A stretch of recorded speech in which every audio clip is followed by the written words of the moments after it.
अब आइए हम लोग देखते हैं 2013 के जो हमारे क्वेश्चन है, 30 क्वेश्चन इसके भी होंगे, हम लोग इसको भी देख लेते हैं। ठीक है, कह रहा है निम्नलिखित में से कौन सा लक्षण किसी मापक उपकरण के लिए सर्वाधिक वांछनीय है।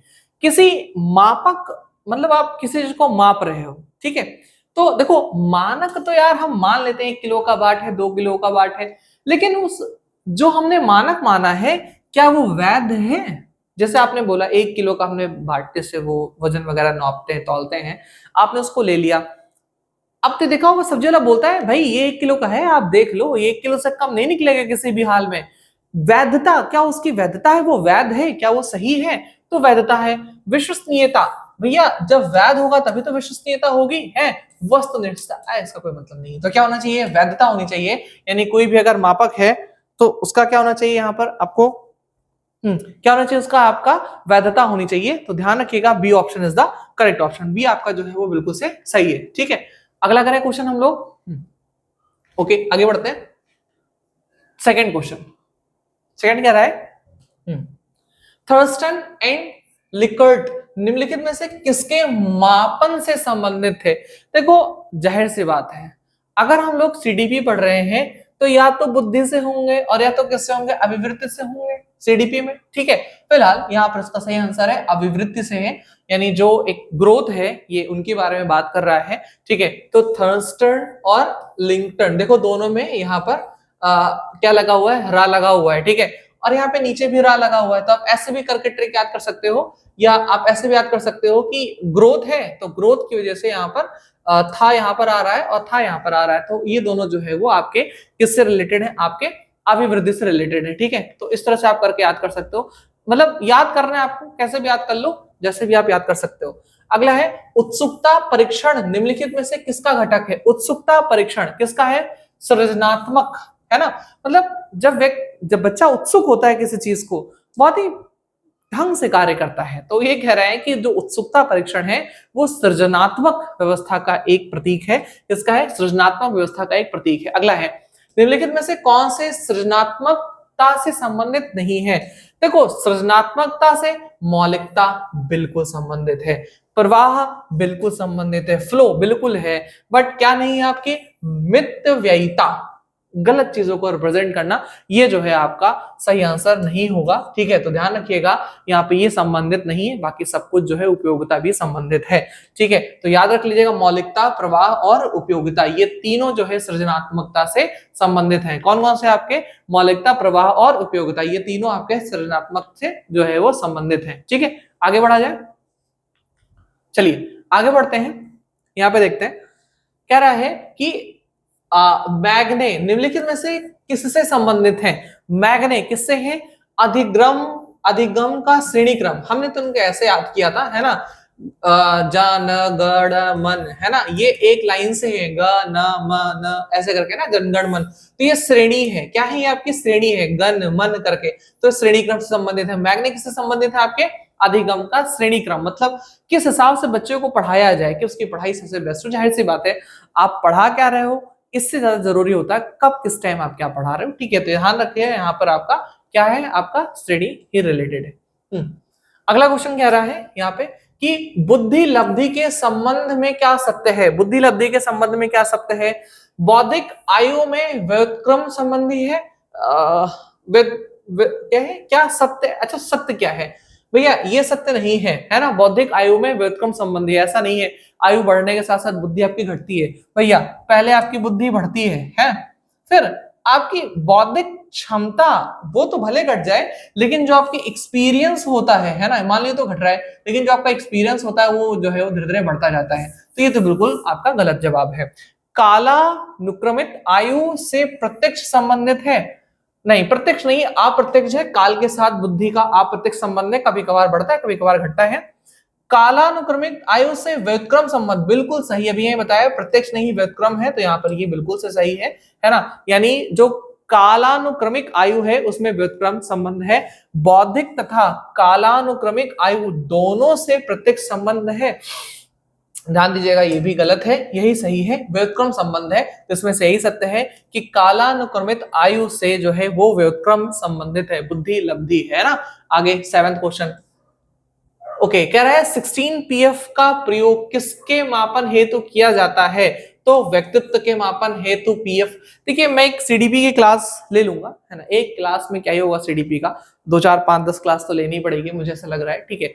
आप लोग जल्दी से जल्दी 50 सब्सक्राइबर पूरे करा दीजिए, मैं लाइव क्लास ले लूं, है ना, सीडीपी की जो भी क्लासेस लूंगा आप सभी के लिए मैं सारी के सारे लाइव क्लासेस लूंगा, ठीक है। तो जल्दी से जल्दी आप 50 सब्सक्राइबर पूरे करा दीजिए, फिर मैं आपके सामने लाइव क्लास लेकर के आ जाऊंगा, ठीक है। अगर आपको अच्छे से पढ़ना हो तो आप सीडीपी की क्लास के लिए जरूर से जरूर 50 पूरे करा दीजिए, मैं एक रात पहले पूरी मैराथन लेकर के खत्म कर दूंगा, ठीक है। कह रहा है 16 पीएफ का संबंध किससे भैया? तो 16 पीएफ का संबंध जो है वो हमारे व्यक्तित्व से है ना, पर्सन, ऐसे कह सकते हो, पर्सन, है ना, फील या पर्सनल फील। तो पर्सनल फील कब आता है? व्यक्तित्व से आता है। तो यहां से किससे संबंधित है? आपके पर्सनल फील से संबंधित है, व्यक्तित्व से संबंधित है। 8वां, बुद्धि का तरल मोज़ेक मॉडल किसने दिया था? मोस्ट इंपॉर्टेंट है ये, पढ़ लो, इंपॉर्टेंट है भाई साहब, पूछ मारेगा, क्या पूछेगा? बुद्धि का तरल मोज़ेक कैटल ने दिया था। किसने दिया था? कैटल ने दिया था, ठीक है। तो मोजा आप किसमें धुलते हैं? मोजा आप कैटल में धुलते हैं, कैटल मतलब केतली है। तो मोजे आप किसमें धुलते हैं? जुराबे, जुराबे को ही तो मोजा बोलते हैं। तो जुराबे आप किसमें धुलते हैं? आप कैटल में जुराबे धुलते हैं, तो ध्यान रखिएगा। तो मोज़ेक मॉडल किसने दिया था? कैटल ने दिया था, ठीक है। इस बात को ऐसे करके याद रखना। देखो कैसे भी याद कर सकते हो, बस आपको याद करना है, ठीक है। मैं नहीं कह रहा हूं आप कैसे याद करो, बट आपको याद करना है, ठीक, ओके।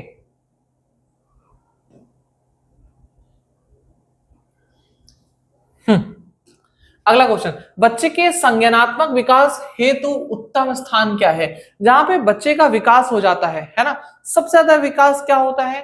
क्या खेल का मैदान? सारा विकास नहीं होगा, शारीरिक विकास होगा खाली, सभागार नहीं, खाली यहाँ पे दृश्य एंड श्रव्य, सुनना और देखना ही विकास होगा। घर, घर में भाषा का विकास हो सकता है, लेकिन और जो हमारे पठन पाठन संबंधी विकास है वो नहीं हो पाएंगे। विद्यालय एवं कक्षा का वातावरण, इसमें जो है उसका क्या है? संज्ञानात्मक कॉग्निटिव डेवलपमेंट हो सकता है, मतलब वो सुनना, समझना, समझना, चीजों को देखना, ये सब महसूस करता है कहां पर? हमारे विद्यालय में, ठीक है। विद्यालय के कक्षा एवं वातावरण, इसमें जो है वो आपका कॉग्निटिव डेवलपमेंट डेवलप करता है। अगला है, अभिप्रेरण के स्रोतों में कौन, अभिप्रेरण के स्रोत कौन कौन से हैं? अभिप्रेरण का मतलब है आवश्यकता, अभी हम लोगों ने देखा था थोड़ी देर पहले, अभिप्रेरण मतलब खुद स्वप्रेरण के लिए क्या जरूरी है? एक ऐसे हम लोगों ने घर बनाया था, है ऐसे, उसमें एक व्यक्ति को रखा था जिसका घर बहुत ही पानी से चू रहा था, तो इसने अभिप्रेरण लिया था, तो इसके लिए क्या जरूरी है? आवश्यकता जरूरी है, ठीक है। अगला क्वेश्चन है, व्यवहार में होने वाले, भाई कहां गए, हाँ हाँ जी, कह रहा है व्यवहार में होने वाले स्थायी परिवर्तन जो अभ्यास के कारण होते हैं को कहा जाता है? व्यवहार में होने वाले स्थायी परिवर्तन, यानी आप अगर व्यवहार, मतलब आप किसी चीज की प्रयास कर रहे हो तो आपके व्यवहार में स्थायी परिवर्तन होगा जो अभ्यास के कारण होता है। इसको हम लोग क्या कहते हैं? जाहिर सी बात है, सीखोगे तो परिवर्तन होगा ही, है ना। देखो ये 2013 का क्वेश्चन 2014 में आ रखा था, है जी। अभी और करेंगे तो आप देखोगे अरे ये तो उसमें भी आ रखा हुआ है, ध्यान रखिएगा, मैं बोल रहा हूँ क्वेश्चन बहुत रिपीट होते हैं इसमें, है 2000। अब देखो क्वेश्चन नंबर हमारा 12, क्या भाई तुमको क्या हो जाता है?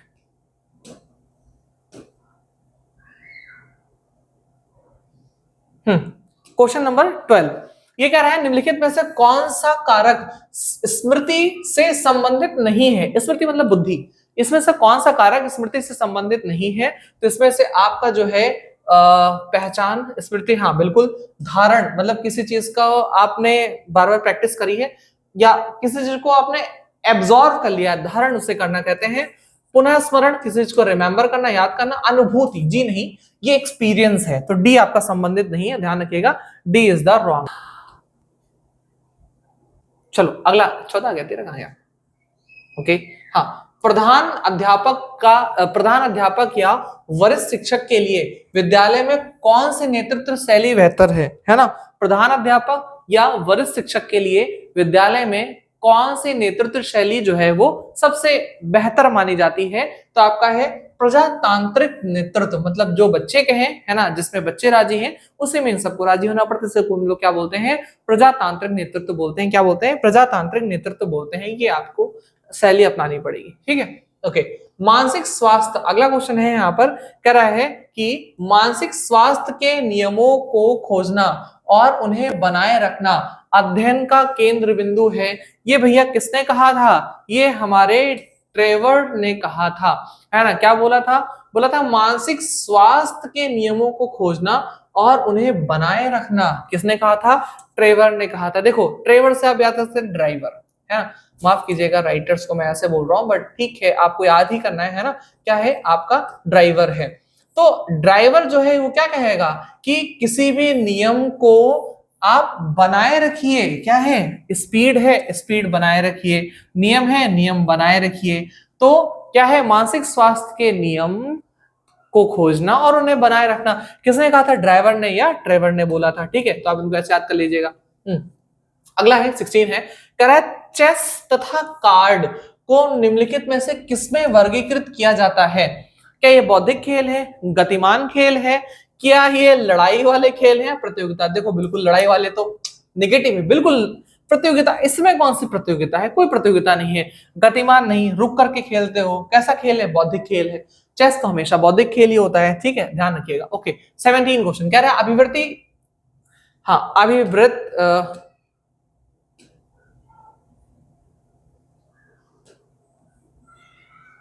इसका एक बार आंसर मुझे देखना पड़ेगा। क्या कह रहा है? अभिवृत्ति संप्रत्यय है ना। अभिवृत्ति जो है वो किसका संप्रत्यय, एक बार मुझे इसको चेक करना पड़ेगा, मैं आंसर लगा दूंगा आप लोगों के लिए। ठीक है, इसको करते हैं। हाँ, मनोवैज्ञानिक के अनुसार बुद्धि, जो मनोवैज्ञानिक है इनके अनुसार बुद्धि क्या है? सीखने की क्षमता है। हाँ बिल्कुल सही, सीखने की क्षमता ही है। कि अमूर्त चिंतन की योग्यता है। बिल्कुल, पहले मूर्त यानी देखती चीज समझते हो, फिर अमूर्त सोचते हो। जैसे मान लो आपने किसी सिविल इंजीनियर को बोला घर बनाना है, तो सोचेगा अपने दिमाग में कि यहाँ पर ऐसे कमरे रखने हैं, ऐसे रखने हैं। तो अमूर्त और ये दोनों चीजें हैं, तो ध्यान रखिएगा ए और बी दोनों हो जाएगा, ये ऑप्शन गलत हो जाएगा। ठीक है, तो ध्यान रखिएगा यहाँ पर डी ऑप्शन आपका बिल्कुल से सही होगा। अगला है 19, प्रेरण का वही संबंध उपलब्धि से है जो अधिगम का, प्रेरण का वही संबंध उपलब्धि से है जो अधिगम का बोध से है। अधिगम करने के बाद आपको बोध होता है, ज्ञान होता है। बोध का मतलब ज्ञान है ना। तो ध्यान रखिएगा प्रेरण का वही संबंध उपलब्धि से है। किसी चीज की प्रेरणा लेके आप उपलब्धि हासिल करते हो, वैसे ही आप ये कह सकते हो कि अगर आपने अधिगम किया तो आपको बोध होगा, किसी चीज का ज्ञान होगा। तो ध्यान रखिएगा, है ना, क्या है? अधिगम का बोध है। ठीक है, थॉर्नडाइक के व्यक्तित्व के वर्गीकरण का आधार है। थॉर्नडाइक ने जो व्यक्तित्व मतलब वर्गीकरण किया था, उनका क्या है? जाहिर सी बात है चिंतन और कल्पना। बहुत सरल है, बहुत सिंपल है। थॉर्नडाइक चिंतन कल्पना, थॉर्नडाइक चिंतन और कल्पना, चिंतन और कल्पना, थॉर्नडाइक, है ना, ध्यान रखिएगा, ऐसे पढ़ लीजिएगा। ओके 21वां क्वेश्चन हमारे लिए, आपके लिए, हम दोनों के लिए रेडी है यहाँ पर। ये कह रहा है 21वें क्वेश्चन में हमसे कह रहा है भाई साहब कि निम्नलिखित में से कौन सा भूलने का सिद्धांत है? भूलने का सिद्धांत कौन सा है? तो प्रतीपकारी अवरोधन। प्रतीपकारी मतलब रोक दे रहा है, प्रतीपकारी किसी चीज को रिफ्लेक्ट कर दे रहा है। जैसे दो नियम एक जैसे आप भूल जा रहे हो उसमें, तो उसको क्या बोलते हैं? प्रतीपकारी अवरोधन बोलते हैं। प्रतिस्पर्धात्मक तो बिल्कुल नहीं है, प्रतिबोधित नहीं है ना। बोलने, ध्यान दीजिएगा, अगर बोलने की बात करेगा तो प्रतिबोधित है, और अगर भूलने की बात करेगा तो प्रतीपकारी अवरोधन है। तो प्रतीपकारी अवरोधन इज द करेक्ट आंसर। अगला क्वेश्चन है 22। अगला क्वेश्चन आपसे कह रहा है, बोल रहा है कि निम्नलिखित में से मानसिक विकार के लक्षणों को सभी दर्शाते हैं सिवाय, इनमें से सभी मानसिक विकार के लक्षणों को दर्शा रहे हैं सिवाय एक के। किसके? संबंध के, हैं, भाग्यनाशा, बीमारी, तनाव के, हाँ चिंता के, जी नहीं, संबंध जो है ये आपको विकार नहीं दर्शा रहा है, ये किसी से रिलेशन के बारे में बता रहा है। ठीक है, 23 कह रहा है, अगला क्वेश्चन है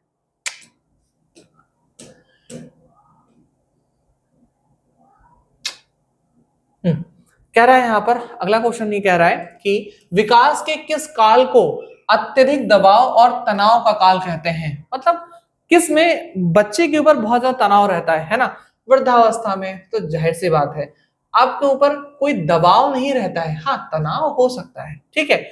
और मध्यावस्था भी आपकी ऐसी है जिसमें सब चीज नॉर्मल नॉर्मल, बट जो किशोरावस्था है ना, इसे हम लोग क्या कह सकते हैं? इसे हम लोग बोल सकते हैं कि ये एक मतलब आंधी तूफान का एज है। तो किशोरावस्था क्या है आपके लिए? बोल सकते हो कि अत्यधिक दबाव और तनाव की अवस्था है ना, इसे आंधी और तूफान की अवस्था भी बोलते हैं। ठीक है, बहुत सारे वैज्ञानिकों ने इसके बारे में बताया है। अगला क्वेश्चन है पावलाओ। ठीक है, हाँ, पावलाओ ने सीखने के अनुबंध प्रतिक्रिया सिद्धांत का प्रतिपादन किस प्रयोग करके किया था? किस पर प्रयोग करके किया था? तो सभी को पता है, अगर आ रहा है पावलाव, कुत्ता जो है वो पांव चाटता है, ऐसा याद कर सकते हो, कुत्ता जो है वो पांव चाटता है, तो पावलाव कुत्ता, पावलाव कुत्ता, पावलाव कुत्ता नहीं, पावलाव ने कुत्ते पे प्रयोग करके जो है ये सारी चीजें हम लोगों को बताई थी। ठीक है, ओके। अगला है 25वां, सीखने का वक्र।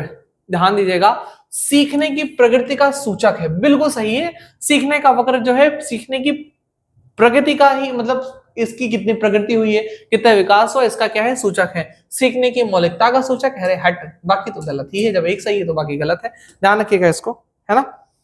ओके, कह रहा है अगला क्वेश्चन है, कह रहा है यहां पर, अध्ययन के समय अध्यापक को निम्नलिखित में से किसका सर्वाधिक ध्यान रखना चाहिए? किसका रखना चाहिए? तो व्यक्तित्व भिन्नता का रखना चाहिए। किसका रखना चाहिए? व्यक्तित्व भिन्नता का रखना चाहिए, है ना। किसका रखना चाहिए? आपके व्यक्तित्व भिन्नता का रखना चाहिए। वेरी गुड, यहाँ पर आपका जो है बिल्कुल से सही आंसर हो जाएगा, व्यक्तित्व भिन्नता। ठीक है, ओके। आगे अगला क्वेश्चन हमारे बोल रहा है, नेक्स्ट है कि कर्ट लेविन के अनुसार समूह में जो परिवर्तन होते हैं उन्हें क्या कहा जाता है? जो समूह में परिवर्तन होते हैं उसे गतिशीलता कहते हैं। समूह के परिवर्तन को क्या कहते हैं? गतिशीलता कहते हैं। एक समूह से दूसरे समूह में जो भी परिवर्तन होता है हम लोग क्या कहते हैं? गतिशीलता कहते हैं। अगला है, मानसिक स्वास्थ्य और किसमें घनिष्ठ संबंध है? तो क्या स्वाकीरता? जी नहीं, इसमें नहीं है। अभिवृत्ति में नहीं है, बचने में नहीं है, तो जाहिर सी बात है समायोजन, यानी मानसिक स्वास्थ्य और समायोजन, इसमें मानसिक स्वास्थ्य और समायोजन में घनिष्ठ संबंध है। ध्यान रखिएगा इस बात को। ठीक है, ओके। 29 क्वेश्चन आपके स्क्रीन के ऊपर ये रहा। हाँ जी, अगला क्वेश्चन आपसे कह रहा है, निम्नलिखित में से कौन अधिगमकर्ता को अधिक स्वतंत्रता देता है? अधिगमकर्ता यानी जो मतलब अधिगम कर रहा है, जो पढ़ रहा है, उसको कौन अधिक स्वतंत्रता देता है? तो सृजनशीलतावाद, है ना। सृजनशीलतावाद अधिगमकर्ता को बहुत ही ज्यादा स्वतंत्रता देता है, फुल छूट, फुल सपोर्ट, है ना, इसको जो है वो मिलता है। ठीक है, और 2013 का last but not the least, है ना, 2013 का लास्ट क्वेश्चन आपके स्क्रीन के ऊपर ये रहा। हाँ जी, कह रहा है, निम्नलिखित में से स्मरण करने की कौन सी विधि, निम्नलिखित में से स्मरण करने की कौन सी विधि है ना। स्मरण करने की कौन सी विधि है? क्या मिश्रित विधि है? मिश्रित भी एक विधि है। विचार सहचर्य विधि है, बिल्कुल, इसको इधर रखना चाहिए, इसको इधर रखना चाहिए। ठीक है, इसका मतलब ए और बी दोनों सही है, सी ऑप्शन आपका बिल्कुल से बिल्कुल ठीक है। ठीक है, तो हम लोगों ने 2013 के क्वेश्चन कर लिए हैं, हम लोगों ने क्या कहते हैं 2013 के क्वेश्चन कर डाले, हम लोगों ने 2014 के क्वेश्चन कर डाले। अब हम लोगों को 2015 में तो हुआ ही नहीं था, 16, 17, 18 ऐसे करके सारे क्वेश्चन जो है पेपर करने हैं। आज के लिए इतना ही रखते हैं। ठीक है, अभी मुझे लग रहा है 30 क्वेश्चन बचे होंगे, सॉरी अभी तो क्या कहते हैं 60 हो गए थे, 30 और बचे होंगे, बट ठीक है, आज के लिए इतना ही रखते हैं। लंबी क्लास हो जाएगी, फिर मजा नहीं आएगा, है ना। फिर अगली क्लास में देखेंगे, फिर से क्वेश्चन कर लेंगे, 2-2 साल के ऐसे करते करते हम लोग पेपर से पहले पूरा निपटा लेंगे। बाकी एसएसटी और सीडीपी की जो क्लासेस है उसको भी शेड्यूल करते हैं, धीरे धीरे करते हैं। फिर मिलते हैं हम लोग अगली वीडियो में, तब तक के लिए नमस्कार। अच्छे से पढ़ें, ध्यान से पढ़ें, और ज्यादा से ज्यादा अपने दोस्तों में इस वीडियो को शेयर करें, ताकि हम लोग जल्दी से जल्दी अपने एक माइलस्टोन को प्राप्त कर सकें, और उसके बाद फिर हम लोगों की आपकी लाइव क्लासेस में बातचीत हो। जो भी बातचीत हमारी आपकी, वो सारी की सारी लाइव क्लासेस में होगी। मेरी ये दिली इच्छा है, बाकी आपका जैसी इच्छा, जैसा आप सपोर्ट करना चाहें आप बिल्कुल करें। नमस्कार, धन्यवाद।